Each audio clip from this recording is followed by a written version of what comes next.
دانایی خوای بەخشندە و میهرەبان خۆشەویستان و ئازیزان لە هەر جێگایەکان سڵاوتان لێبێت. من ئیبراهیم زیادم پێ خۆشحاڵم جارێکی دیکەش با خزمەت هێوەی عزیز و خۆشەویست شاد دەبمەوە. خۆشەویستان ئەم شەو تایبەت بە قورآنی پیرۆز فیستیڤالێک هەیە. جا من دەچمە لای بەشێک لە بەشداربووان بەشێک لەو خەڵکەی کە لێرن لیان دەپرسم ئەوان چەندێک لەگەڵ قورآنی پیرۆزە تێکەڵ بوون و کاتێک کە قورآنی پیرۆز دەخوێنن یاخود کەوا گوێی لێ دەگرن چه هەستێکیان هەیە و چەندێک دڵ و دەرونیان ئارامە. ئەمانە و کۆمەڵێک پرسیاری دیکە تایبەت بە قورآنی پیرۆز من لەم خەڵکەی دەکەم، من لەم بەشداروانەی دەکەم، ئێوەش بەیەکەوە بیسەر و بینەر بن. يا أيها الذين آمنوا استعينوا بالصبر والصلاة. أو القرآن بيبقى خاكم ملت نايدورنا. بقرآن فين كبيتوا عودانا بيتوا. جو القرآن بقري ذكر كان بخويني درت خوش دبي لكن بحمود ناهي توي. والله كان يساغلا دوم كتيم بوي ذاك القرآن خوينم بصراحة يتر زور ظلم كرياته إصراحة. أزر الصواب القرآن بس هيش تشينيا شان خوي جوري بخوي قاداشي داته دزاين باكسندي باكسندينيا. وقال موسى إني عذت بربي وربكم من كل متكبر لا يؤمن بيوم الحساب.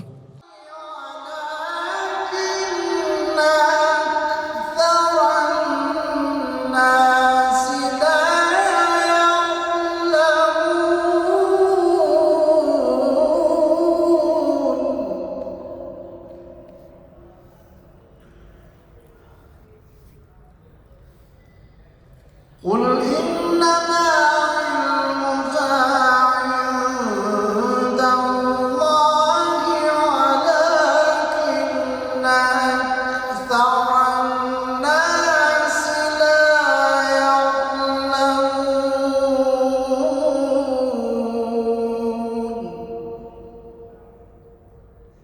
السلام عليكم. وعليكم السلام ورحمة الله وبركاته. بزانم ئەمڕۆ لەم فیستیڤالە قورآن دەخوێنی. لەکێوە دەستت بە قورآن خوێندن کردووە کە با بڵێن بەو شێوازەی کە بۆ خەڵک قورآن بخوێنی؟ خۆی من لە ساڵی 2013 دەستم بە قورآن خوێندن کرد لە حوجرە و لەلایەن مامۆستایەکان، دواتر خۆم فێر کرد، خۆم فێرە بانگدان کرد و بە شێوازی ئەکادمی دەستم پێ کرد. ئێستا بەڕاستی ئەم شەو لێرانە هەستێکی خۆشە کاتێک قورآن بۆ خەڵک دەخوێنی، خەڵک تامەزرۆی قورآنە، قورآن چونکە نوری دڵەکانە، نوری ئیمانە، دەچێتە نا ئەو دڵانەی کەوا تاریکە. فەئەمە هەمیشە ینی لە بۆنەو یادەکان قورآن دەخوێنین بۆ ئەوەی ئارامی بە ڕوحمان بخشی. بڵێ کاتێک کە قورآن دەخوێنی باسی ئارامیت کرد، هەر فعلەن ئارامی بە دڵ و دەروون دەبەخشیتن؟ بەتەکید خۆی ئەحسایی کرێ لە هەموو وڵاتان کاتێک مقارنەی گۆرانی یاخود مۆسیقا هەر شتێک دەکەی هیچیان نابێتە قورآن، لەبەرەوەی قورآن کەلامی ڕەب العالەمینە. کاتێک گوێ لێ دەگری چ جای ئەوەی بە سەوتێکی خۆش بێ ئارامی بە جەستت دەبەخشێ، ئارامی بەو خانانەی لەشت دەبەخشێکەوە ئەو خانانە پڕە لە گوناه و تاوان، وا دەکە ئەو خانانە بکرێتەوە لە گوناه و تاوان وەکو ئاوێکی سازگار و فێنک بچێتە نا ئەو دڵانە. کە دەبینین فیستیڤاڵی قورآن هەیە، بەم دوایانە زیاتر گرنگی بە فیستیڤاڵی قورآن درا.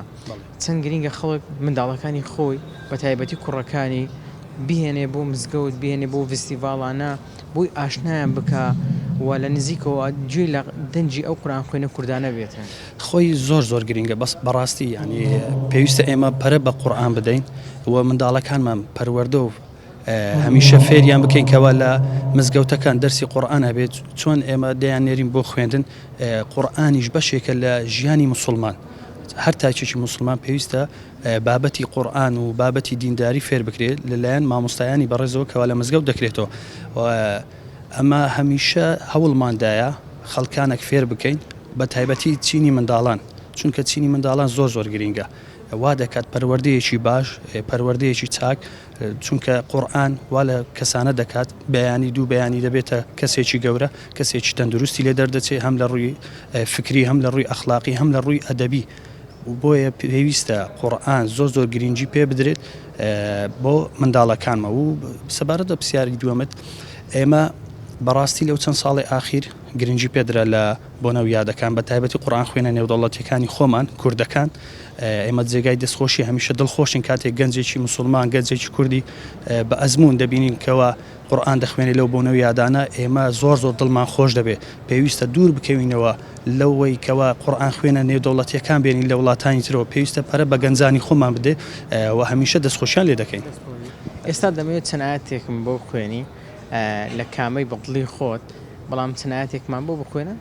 بۆی بیسەران و بینەرانیش ژیان لە دەنجی تۆ بێت. والله ئێستا لەو کاتە بەڵێ هەت چەند ئاەتێک بۆ منە ئەوەی کە بەدڵی خۆت ینی کامەی پێ گونجاوترە بۆ خۆدانێ لە بەرتە ئەومان پێ بڵ. أعوذ بالله من الشيطان الرجيم بسم الله الرحمن الرحيم يا أيها الذين آمنوا استعينوا بالصبر والصلاة إن الله مع الصابرين ولا تقولوا لمن يقتل في سبيل الله أموات بل أحياء ولكن لا تشعرون صدق الله العظيم. دەپرسم قورآن کاتێک کە مرۆڤەکان دەیخوێننەوە چیان پێ دەبەخشێت و قورآن چەندێک کاریگەری لەسەر دڵ و دەرونی مرۆڤەکان بەجێ دەهێڵێت. بەڵێ بەناوی خۆی بەخشندە میرەبان حتمما قورآانی پیرۆز گەورەیەشی زۆری هەیە لەبەرەوەی کەلامی خی گەورەیە و جیاواز لە هەموو دەنگ و سەدایەکانی تر ئاشنایەک و فەڕەحنایەکی زۆر بەدڵ دەبەخشێ. ئێمە هەوڵماندا ئەمڕۆ لە مزگەوتە کە نەڤاڵێکی قورآن بەڕێوە بین بە ئەو خەڵکانی کەوا حەز دەکەن گویان لە قورآن ببێ لە ڕووی دەرونیەوە ئەوانەی کەواجێ لە قورآن ڕادەگرن هەمیشە زۆر ئاران دەبنەوە. بۆیە پێغمبەر صلی الله علیه و سلم کاتێک کە ڕوقیەی داناوە بۆ بەشێک لەو حاڵەتانەکە ئینسان تووشی دڵتەنجی دەبێت تووشی خەمۆشی دەبێت یان کێشەیەک یان دەرونێک هەر بابەتێک لەو بابەتانە چەند ئاەتێکی لە قورآانی پیرۆزداناوە کە خوای گەورە ئەم ئاەتانەدا بازاندووە هەم عملی پێ دەکەیت هەم دڵ و دەرونی خۆشمانی پێ ئاوادان دەکەینەوە. ئینسان ئەو کاتانێکەوە مێشیماندیە و ئەو کاتانێکەوە زۆر هیلاکە کە جێ لە قورآن دەگری هەست بە ئارامبوونەوەیشی زۆر دەکات و خاصن ئەوەی کەوا بەتامی وەکو بڵێ ئیبادەت گوێ لە قورآن ڕادەگری حتمما زیاتر هەست بەوە دەکات. مامۆستا ئێمە دەڵێن قورآن ئارامی بەدڵ و دەرونی مرۆڤەکان دەبەخشێ بەڵام بۆچی دەستی پێوە ناگرین لە کاتێکدا کە ڕێگای هیدایەتیشە و ڕێگای ڕاستە دەتوانین بۆ قورآنە سەرکەوتوی دنیا و دوا ڕۆژ بین. واللهی هەتا ڕادێکی زۆر خەڵکێک دەستیان پێوەگرتووە ئەوە نی ئێستا ئێمە لێرە بە خۆشحاڵی و لە خەشیانی پیرۆزداینە بەڵێ هەر کەسێک ڕێگای قورآن بگرێتە بەر وەکو شای دەڵێ ئەوەی قورآن پێی بگەینی خاک و میلەت نایدۆڕێنێ ئەوەی لە پەروەردەی دەستی قورآن بێ هەمیشە دەستپاکە هەمیشە دەمپاکە هەمیشە زمانی پاراوە هەمیشە بۆنی گوڵ و ڕایحانی لێدێ و ئەوانیشی کە لە قورآن دوورن ئێمە دەبینین کە تووشی سەرگردانێک دەبن بۆیە لە مێژوشدا ئەوانە دەستیان بە قورآنی وەرگرتووە هەمیشە باڵا بەرزترین بوونە هەمیشە ئەوانە بوونە کەوا لە پێش هەموو خەڵکەوە بوونە پیرۆستترین کتاب قورآنە ئەوەشی کەوا دەستی پێوە دەگرێت پیرۆستترین خەڵکی سەردونیا دەبن ئینشاءالله. مامۆستا هەست ناکەی ئەوانەی کە دەست بە قورآنەوە دەگرن و پابەندن بەدین لە ڕۆ کۆمەڵایەتیەکەش و دەتوانین بڵین پەیوەندی کۆمەڵایەتەکانیان بەهێزتر و پتەوترە لە ڕووی خێزانی شەوە سەرکەوتوترن. خۆی قورآن وەکو حەبێکی موسەکینە بۆ زۆر دەرد یعنی بۆ تووڕەبوون بۆ هەڵچوون بۆ یەکتر قبولکردن بۆ زۆر شتی تر کاتی ئینسان لە خزمەت قورآن دەبی ئەو حەبە موسەکینە ئیش خۆی لە ناوڵی تو دەکا لێ ناگەڕێت تووڕەبی قسەی ناشین بکەی و لێ ناگەڕێ بە هیچ نەوەک لەناوەکان ئازاری بەرامبەرت بدەیت ئەو وا تێ دەکا ئەم قورآن وەکو حەبێکی موسەکین ئیشی خۆی بکە بەڵێ حتمما تەماشای وەکو بڵێ داتای ئەوانە بکە کە تو چیژی بەرامبەر بە ئینسان دەکەن بەرەبەر خەڵکێکی تریش دەیکەن زۆر بەهرە زۆری ئەوانە کە لە قورآن دوورن ڕقەمەکان پێمان دەڵێن ئەوانەی لە خزمەت قورآنن کەمترین زیانیان بۆ کۆمەڵگا هەیە. خەڵکەکەی ئێستا سەیرمان دەکا و جوێبیسمان دەبیتن دڵێ ناتوانم بۆ منە قورآن بخوێنم ئەی پاداشتیوانەی کە گوێ لە قورآن دەگرن چییە؟ دەست لە قورآندان هەر خێرە تەماشاکردنی هەر خێرە گوێ لێ ڕاگررتنی هەر خێرە سیرکردنی هەر خێرە هەرچی بۆ قورآانە دەبە هەر خێرە مەرز نییە مەسەن بەڵام ئەو بەستێپە ینی قۆنا بە قۆناغە بە ڕێژەیە ئەوەی قورآانێک دەخوێنێ و بەجێ قورآانەکە دەکا و تەطبیقی دەکا خێری زۆر لەوە زیاترە کەسێک کە تەنها گوێ لە قورآان ڕادەگرێت کەواتە ئێمە بەس بە سیرکردنی قورآن و بەس بە تەماشاکردنی قورآن خێرمان دەکاتێت زایوەکەوە لە ژانی ڕۆژانەمان زێبەزەی بکەین حەزی بزانم ڕۆژانە قورآن دەخوێنی یان گوێ دەگری والله ئەش خوێنم کەمێک زۆر باش نیمتیایە بەڵام لە جێگرتن باشی لە جوگرتن بگەلێ باشم لەخوا بەزیاد بێ الحەمدولillah گوێ لە چێ دەگری زۆر قاریەکان دەیان ناسی ئەرە والله کامیان دەناسی والله عەبدولماهیر دەنگم زۆر پێخۆشە ئەوم دەنگ پێخۆشە سدوسیە ئەوە چی ئەوەی خۆشە سدوسی ئیتر بە زوربیان پێم خۆشە مەلا جەمیل هەرگەلێ خۆشە مەلا جەمیل عەلی ئەمانیش پێ خۆشە زۆر جوانێ دەگری ئەرە والله ئینشاءالله بە جۆرەی توانە ئینشاءالله چەند مرتاحی کاتێک گویان لێ دەگری بۆ خوای زۆر مرتاحم ئەزانی بە قورئان دڵ فێنکە بێتەوە ئاوەدانە بێتەوە مرتاحە بیوە ئەرە والله زۆر جاران ئینسان بە زکر و بە یادی خوای گەورە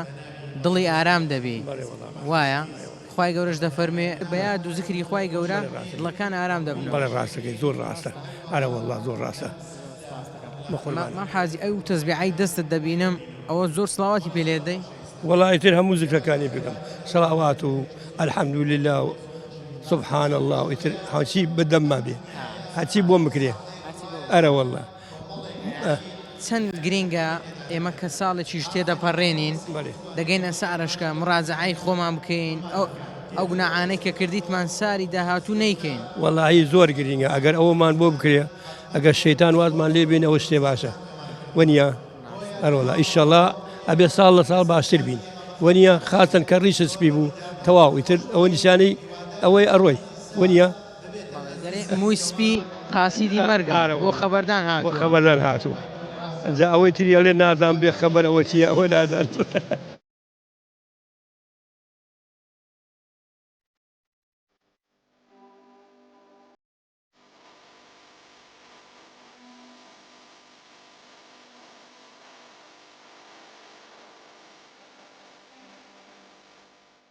بابزانم کە دەرفەتت هەیە لە کارەکەی خۆت یان دەچیە سەر کارەکەت چەندێک لە ناو ئۆتۆمبیلەکە گوێ دەگری لە قورئانی پیرۆز بەخوای بەپێ مەزال ئیشاڵا جێڕا دەگرین بەڵێ ئەوجر بابزانم ینی ڕۆژانە بەیانیان کە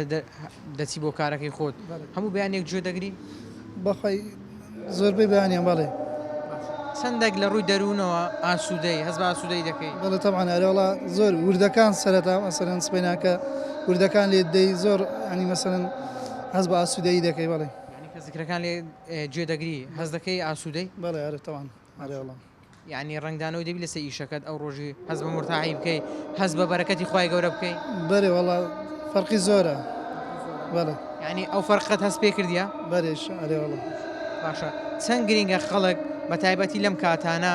بێ بۆ مزگەوت گوێ بگری لەو فیستیڤالانەی کە تایبەتن بە قورئانی پیرۆز وەڵا زۆر گرنگە تەوان مەسەلەن لە باتی وەی لە ئاخری ساتەکانی ساڵ ئەتو لە جێیەکی خراپ بە سەربەری لێرە لە فیستیڤالەکی وا گوێ لە قورئان بگری ئینشاڵڵا هەم عاقیبەتی سارەکەت خێر دەبی هەم عاقیبەتی عمریش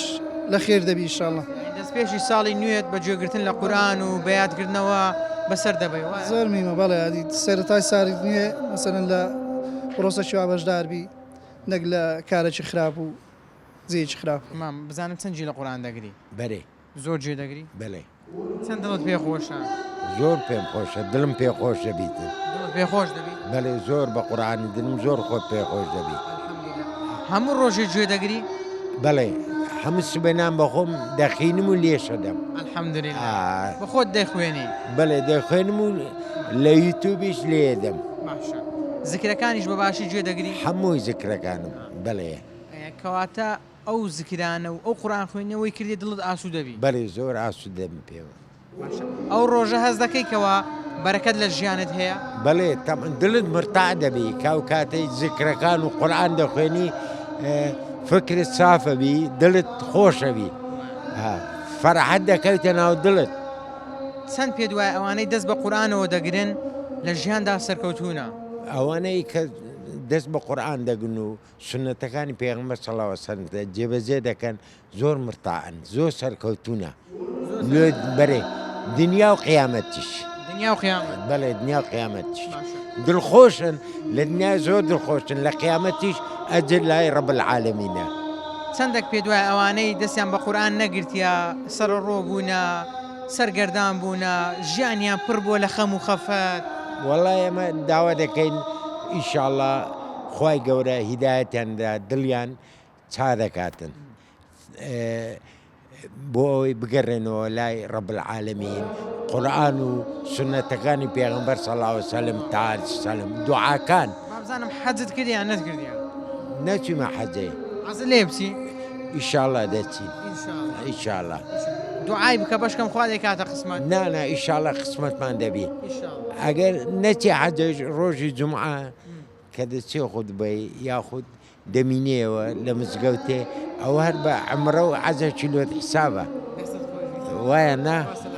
چۆن ئێمە ئیشاءڵڵا دڵمان مرتاعە بەوەی گرنگەوە ئینسان دەست بۆ قورئانەوە بگری یارمەتی خەڵک بدا حەق بێژبی لەگەڵ کەسی ستەم کاردا نەبی پێغەمبەر صلی الله علیه وسلم تعالی دەفەرمووی من يسكت عن الحق فهو شيطان أخرس صدق رسول الله ئەگە شتێک پێ ناخۆش بی حەق نەبی دەبی ئەگە بە زمانیش نەتوانی بڵێ بەدڵ پێ ناخۆش بی بەدڵ پێ ناخۆش بی کە ئەو شتە حەق نییە ئەدی حەق زۆر ئەساسە خوا عادلە خوا عەدالەتی خوای وچی یعنی بزانە سیر کە عەدالەتی چۆنە ئەو ڕۆژە کە هەڵدێتن ئەو مانگە کە هەڵ دێتن دوای ئاوا دەبیتن ڕۆناچی دوای بە ڕۆژ ڕۆناچیە دوایە دەبتە شەو هەموو قودرەتی خوای گەورەیە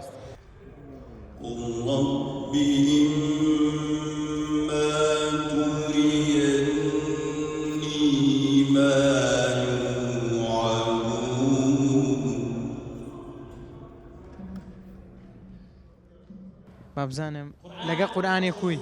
باش باشی شاڵە بەری الحەمدولله ئەو کوها باش بووی بزانم گوێ دەگری دەخوێنیەوە چۆنە بخوا هیوایەتە بەری ڕۆژانە دەیخوێنیەوە یان گوێ لێ دەگری گوێ لێ دەگرم گوێ لێ دەگری بەری باش ئەو قورئانە چەندە کاریگەری لەسەرت هەبووە باسی ناکرێت زۆر یعنی ڕۆحە ڕۆح خوێندنی قورئان و گوێڕاگرتنی قورئان ڕوحیەت دەژێنتەوە ینی ئارامی بەدڵ و ڕوح دەدا بەری ئەرێ ئاسوودەی بەری ئەرێوم باش چەندێک ئەو ڕۆژانەی کە گوێ دەگری لە قورئانی پیرۆز هەز دەکەی ئەو ڕۆژت بەرەکەتدار بووە بەری بەتەئکیدەوە گوێ لە قورئان بگری زیکرەکان بخوێنی دڵت خۆش دەبی لەکن بە هەموو دنیای تۆیە لە ماڵەوە هیچ کاتێک دەخێت سەر ئەو کەناڵانەی کە قورئان پەخش دەکەن بەری خۆم ئەوم هەیە مۆبایل هەیە دایم خەریکم لە مۆبایلەکەن بەری دەکێ سەر قورئان و گوێ دەگری بەری زۆرش بەراو دەکەم بڵاویش دەکەی بەری بە ناوی فاروق ئاوماری دەگەی هەر حەدیثێک بی هەر قورئان خوێنێک بی هەر تشتێکی دینی بی فەوڕەن بەراوی دەکەمەوە پێ دوانی ئەوانەی ئەهلی خێرن لە دنیا و لە قیامەت سەرکەوتوونە بەتەئکیدەوە هەر کەسێ ڕووی لە خوابی ئەوە سەرکەوتووە بەری ئەگەر ڕووی لە خوابی ئارێ وەڵڵا ئەو خێرەی دێکەی لۆ خوابی ئەو قورئانە دێکوونی لۆ خوابی یعنی هەموو شتێکن لە پێناو ڕەزامەندی خوابی ئەو درەت یەک لایەکیەوە لەگە خوای ئەوەی کە هەموو شتێ هەموو میێوانی لەسەر ئەو دنیاە ئێمە هەموو میێوانی هەمووی موعەقەتی وەکو سیارەی ڕەقەم کاتی نازانی کەی تەواو دەبی تێدەگەی عەرەب دەرێن لا تەنسا ذکر الله لەبەرچی دەرێن لا تەنسا ذکر الله کەواتە ذکری خوا لە بیر مەکە نازانی کەی دەمری لەکوێ دەمری بە چ دەمری دەڕۆی بە تەمای خوا هیچی دیان نییە هەموو ڕۆژێ بیر لە مردنیش دەکەیەوە دائم ساعت ئەمن مردن لە بیرە ئەگەر لە فکرم بچی مانەوە من بە چێشتی دنیای و خەریکم نابی دەبی مردنت قبرەکە لە بەرچاوی دائما حاولی ئەوە بدەیت کە خوا لە خۆت ڕزاکەی خوا لە خۆت ڕزاکەی ئەوەی هەموو شێ هیچ کاتە قورآن خوێنتەوە زۆر متەئەسیر بی پێوە گریابی بەرێ بە سەدان زاریش بە سەدان زاریش لە چ کاتێک بووە ها متەئەسیر بوو بە قورآن برێم لە چ کاتێک ینی شەو بووە ڕۆژ بووە یان گەیشتە چ ئاەتە چی بەرێ بە قورآن مامە يعني زار هم لزيش السول زار هي لزيش مثلا مالي بتنيا دائما الانسان قبي يادي خواب كري بتنيابي تبي بتنيابي لزي قايبي جل هي تشتغل يعني يادي خو افادك تدري نبي دائما يادي خوابك كيادي خواتك درت خوش دبي لكن ويا حمود دنيا هيتوا ده شد يعيشكو هرسي لدرتها لو خوي باسكا اري والله بري والله او تفهم شيء داوای لێ بکە دوعای بکەین دوعا زۆر میمەوە نیە بەری خوای گەورە دەری قەت لە ڕەحمی من ئەوە مەبن نەهمێت مەبن یعنی دائما بەتەمای ڕەحمی من بن هەرچەند گوناحبارش بن وەک کەفی دەریا گۆ داوا لە من بکەن من لێ تا خۆشتم بەزڕ بکەنە من خوای گەورە فەرموویەتی ئەمن ئەو تەعامم دایتەوە گۆ هەورزاری بەهی منی بزانن بسم الله بکەن کە تێرتان خوارد حەمد و سەنای من بکەن ئەوە بازەکەیتی ئەوە شکرانەکەیتی یعنی ئەو باشە با پرسیارەشی بکەم ئەتوکە ناین دەخۆی بە بسم الله دەست پێ دەکەی و کە خڵاسیش دەبی یعنی لە نانەکەی دەبیەوە سوپاسی خوای لەسەر دەکەی بە سەدان زار ئاری وەڵی بە هەزار زان الحمد لله الذي أطعمنا وسقانا وجعلنا مسلمين ئەو دوعایەکە دوعای پێغەمبەر صلی الله عليه وسلم حەق وایە لە بیر نییە کە دوعایە هەموو کەس بزانێ هەموو کەس بزانێ لەسەری سەحەتت چۆنە باش انشاءالله يا ربي بيوي سلامت يا ربي قرباني بابزانم روزانه قرآن دخويني يان جوي لي دغري والله روزانه قرآن خوينم مش جوي لي دغرم قرآن خوينم حتى تقريبا بيجم بيت هفتيك نابا ختماكم ما شاء الله قشعر او درفتت هي كاتت هي وكاتانا بقرآن خويندن والله كات من هيك خانه نشيلم ايش منيه بينج وقتك ليله كم امش قرآن كاي ليله وامشي لك هل ليله داشم يعني بابوهم هاي بينج فرزا نيجا كان لمزقفتي بينج فرزا لمزقفتم بالي او كاتاني بونيش دي زوتر دي قرآنيش دخويني زوتر تيم وبيانيانيش تقريبا ساعات دور بلد شوار تيم بوي لك حتى 2 ساعات قرآن خوينم چندك سنتەکانیش جێبەجێ دەکەی کە دەرفەتت هەیە سنتەکان بزانم خوي مؤكدة 12 ركعاتها من زياترة شلون زياترة مثلا المغرب 1 ركعات دواي نوز مغربية من 2 ركعات كم عشاء 1 ركعات دواي نوز عشاء من 2 ركعات كم نمرو شوار بلا بانا دوش دوايا من دوايا وش هالشوارع كم بس بياني عنده وعصرانيش مؤكدنية بس دون بلا عصر دورك عد سنتها كم بابي موسى قرآنكي بله چندێک لە ڕووی دەرونیەوە کە گوێ لە قورئان دەگری هەز دەکەی کە ئارامی هەز دەکەی کە مرتاحی دڵ دەروونت ئارامە کێشت نییە والله چەندێ ساغڵە دوم کە لە ماڵەوە خۆی ماڵ نییە بێ مەشاکل و ئومور لە ماڵەوە مەناڵەوە اعتیادی بەس کە تێم بۆی دەکە قورئان خوێنم بەسەراحە ئیتر زۆر دڵم کریاتەوە ئیستراحەتم غایە دەرەجە یعنی ئێستا دەتوانم بپرسم ئەو کاتێک کە گوێ لە قورئان دەگری یان ئەو کاتێک کە قورئان دەخوێنی جیاوازی تێ لەگەڵ ئەو کاتێک کە نایخوێنی ئەوە زۆر فەرقی هەیە بین ئەوسا و ئیساکە کە ئەوسا من قورئان خوێنم من المحتمل قورئان ناخوێنم لە دەرەوە التقاکە لێ شخصێکە ئەو کە نایناسی ئەوەی ناسی ئەو لە ماڵەوە تەجاوز قسێکەکەی ناشەرعی ئەو غەڵات بينما تو لعن قرآن خوينينا بس فكرة داي قرآن كتو كلمات كان ولا رب العالمين قربانت بم بوم دقايا وإن شاء الله صالحك خوش أو صالحي تاو ما كرد يا ربي أجر جناح معنا يا أخويا اللي ما خوش بي أجر خير ما شيء زادك أم صالتا زي شتيتوا يا ربي بخاطرنا وجوانا كاني إن شاء الله خير وبركة برشة دبان أمتي محمد مش تقاليا وقربان توش بمواهاتي بولام سپاس دەکەم بەس دوعاش بکە بگەینە ڕەمەزانی والله أو استعكب يد بليم قشت فرز نوێژ بکەم لە سوجدەگە اللهم بلغني رمضان اللهم بلغني رمضان اللهم بلغني رمضان گشت سوجدەیەک ئیتر ئەگەر خوش بی کاتە قسمەتمانەوە جیاوازە قل لا أملك لنفسي نفعا ولا ضرا إلا ما شاء الله. صحت أنا حواطا باش إن شاء الله بزانم ئەتوو لەگەڵ قورآانی چۆنی الحمد لله باش الحمد لله باش ئەتوو دەیخوێنی یان گوێی لێ دەگری دەخوێنم جێش لێ ڕادەگرم دەشخوێنم چ کاتێک گوێ لێ ڕادەگری وڵی ئەو کاتانی دەبینی مەجاالم هەیە قورآن تەلەڤیزیۆنیان ڕادوێ لە ناو سیارەیمە دەبینی ڕادوێ دەکەمەوە گوێ لە ڕادەگرم لە ماڵەوە جاروێ قورآن دەکەمەوە بەخۆشم جار بەجار دێمە مزگەفتی قورآن دەخینم کەواتە کە لە ناو سیارەی دەرفەت هەیە لە خۆت گوێ لە قورآن دەگری ئەو کاتەی بە شتێکی لاوەشی سرف ناکە بزەبێت قورآن بەس قورآن عەزم لە قورآنیەکەیە زیاتر یانی لە شتەکانی زیاتر گوێ لە قورآن دەگری لەبەرچێ وڵی تەوان قورآن ئەوەی ئەمە دەزانین خێرەشی گەورەیە و دەمەیە ئەمنیش ئەو خێرێ بەدەست بینم یعنی بە خێری دەزانم خێرەشی گەورەیە و عەزم لێ ئەو شتەی بەدەست بینم یعنی ئینسان نەعەزیلێنی ینی شتەشی بەدەست بینی ئەمیش ئەو میزانی حەسەناتم لەو لای قرس بزەبێت بزەبێت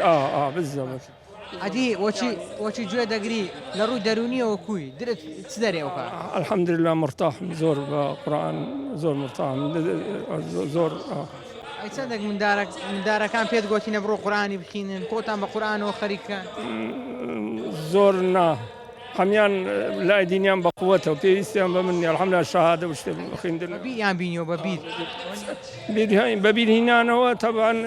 کە من بۆ بکەم دەبی بەبیر هانیانەوەیە ئەوە ئەتوو یعنی کارێک بکەی یعنی بەبیر هینانەوەی مندارەکانتان یعنی ئەتوو لە ماڵەوە قورآن بخینی معناوە مندارەکان ئەوە بەبیریان دێنەوە قورآن دەخین ئەو مارەی کە مندارەکانیش دەستیان بە قورآنیەوە گرتیا چەندێک فەرقی لەگە ئەو مارەی کە هەرگوێ لە قورآن ناگرێت زۆر فەرقی هەیە خۆ هەر ئەوە نییە کە عائلەشی ڕێک و پێک دەردەچن لە پاشان ئەوە ئەجریشیان هەیە هەم ئەجریشیان هەیە و هەم عائلەشی ڕێک و پێشیش دەردەچن سەرچاوم بەخێر بێت. السلام علیکم. السلام ورحمة الله وبركاته. بزانم لەگەڵ قورآنا چۆنێ؟ الحمد لله زۆر باش. ڕۆژانە دەیخوێنی و بابزانم لە ڕووی دەرونیشەوە کە قورآن دەخوێنی چ کاریگەریەکی هەیە لەسەرت؟ ڕۆژانە قورآن دەخوێنم زۆر متابعەی قورآنش دەکەم یعنی وەچ خارم گوتنی کاتی بە فیرۆ نادەم بەڕاستی چکە کات زۆر بەسوودە یعنی ئینسان تا پێی بکرێ ئەو دەرفەتەی لە دەستە خۆ نەدا. ئەو کەسە چییە کە قورآن دەخوێنێ؟ یعنی ئەو کەسێک کە قورآن دەخوێنێ چ خێرەشی دەگاتێ؟ خێری گەلک زۆرە ماتوو ئەزر سەواوی قورآنی بەچ هیچ چەشی نییە چەند خۆی گەورە بەخۆی پاداشی دەداتەوە دەزانین با چەندی با چەندی نییە. دەستت خۆش بێت بەس پێم بڵێ ئەو خێزانەی کە پابەندن بە قورآنی پیرۆزەوە جیاوازی چیە لەگەڵ ئەو خێزانەی کە کەمتر پابەندن بە قورآن؟ یەکەم جار لە ڕووی دەرونیەوە بەڕاستی زۆر بەختەوەرم عائلە شار بەختەوەر دەبیان ئینسان ئەمە هەر لە خۆمانەوە تەماشای ئەوەش بکەم ئەوە کوڕەچمەی هەر ماشەڵای لێبێەوە کاکسیوان لێرانەیە یعنی زۆر پێمان خۆشە بەڕاستی خەرچیش نەبەس عائلەی خۆمان یعنی زیاتر ئاشنای قورآن بن. سەحەتت چۆنە؟ الحەمدولله. لەگە قورآنێ چۆنی؟ لە باش کو باش پێم بڵێ. وەڵای هەر بەردەوام لەسەر. بەردەوام دەیخوێنی؟ لە لای چێ؟ ئەوە برادەرێک مەلەکمی ئەویش دەنجی خۆشەلەکەمی دەخێنی. دەنجی خۆشە. هەتا ئێستا چەندت خوێندیە؟ وەڵاهی لە سوورەت بەقەرە ڕادەستم پێ کرد. ئێستا گەیشتە چێندە؟ ئێستا هەر لە بەقەڕێمە. هەر لە بەقەڕە. چەند دەبی دەستت پێ کردیە؟ وەڵاهی پێشتر دەستم پێ کرد بەس ئێستا دەورەکەمان نەما ئێستا وازم لێ هێنایە. وەڵی واز لێ هێنایە تو دەبی بەردەوام بی؟ لەبە مەکتەبی وەڵا پێم نەکرا. هەفتەی ڕۆژەکەهان شەموان عوتڵەیە شەموان خەریک بە بیخوێنە با لەبیرت نەستەوە ئاەتی نوێ فێر بە دروستە باشە بزانم ئەی زوعەمەد نەخوێندووە زعما بخوێندا خوێنیتێ باشە لە زوعەمەی سوورەتەکەم لە بۆ بخینە سوورەت لای سوورەتش غافڕیە هەندەکە لێ سوورەتەکەم لەو بخوێنە وقال فرعون ذروني أقتل موسى وليدع ربه إني أخاف أن يبدل دينكم أو أن يظهر في الأرض الفساد وقال موسى إني عذت بربي وربكم من كل متكبر لا يؤمن بيوم الحساب وقال رجل مؤمن من آل فرعون يكتم إيمانه أتقتلون رجلا أن يقول ربي الله صدق الله العظيم خۆش مادەمە تو دەنگدەوە خۆشە ئەدی بلۆ ناچی بەردەوام بی بەردەوام دەبمیش بەردەوام بەها ئێستا دەستگای نووری حکمە هەیە لە زۆربەی شوێنەکان نووسینگەی هەیە لقی هەیە بڕۆ لەوێ بخوێنە و بەردەوام بە دڵنیام لە داهاتوودا قورئان خوێنشی سەرکەوتوو لێ دەردەچێت ئینشاءڵڵا داکو بابت ست پێ دەرێن زۆر هانت نادەن بەرێوەڵە هانە دەدەن دەڵێن بڕۆ بیخوێنە ها زۆر باشە ئەوان گوتیان ئەمە لە پشتی ناتوو بڕۆ بەردەوام بە بەڕاستی دەستیان بە قورئانەوە گرتیا حەق بێژن وا دەست پاکن دەم پاکن ڕازگۆن خیانەت ناکەن نە لەگەڵ میلەت نە لەگەڵ خوای گەورە تا پرۆگرامێکی دیکە بەخواتان دەسپێرم خواتان لەگەڵ